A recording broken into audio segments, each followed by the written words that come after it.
बिस्मिल्लाहिर्रहमानिर्रहीम। ये ईमेल मोहम्मद अकील शरीफ साहब बेंगलुरु से। अस्सलामु अलैकुम वरहमतुल्लाहि वबरकातुहू। मौलाना साहब, मैं आपका बहुत पहले से फॉलोवर हूँ यूट्यूब पर।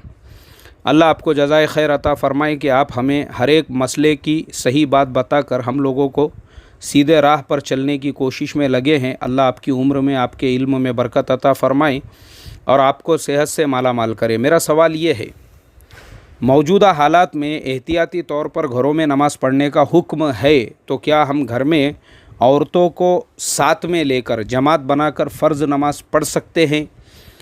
क्योंकि मेरे घर में मैं और मेरी वाइफ हम दोनों ही रहते हैं।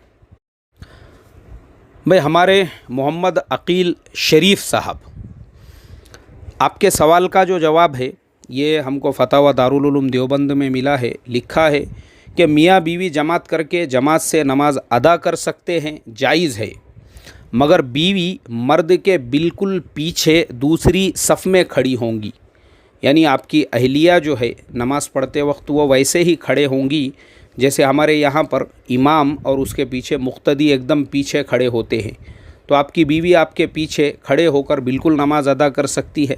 बिल्कुल आप जो है अपने अहलिया की इमामत कर सकते हैं।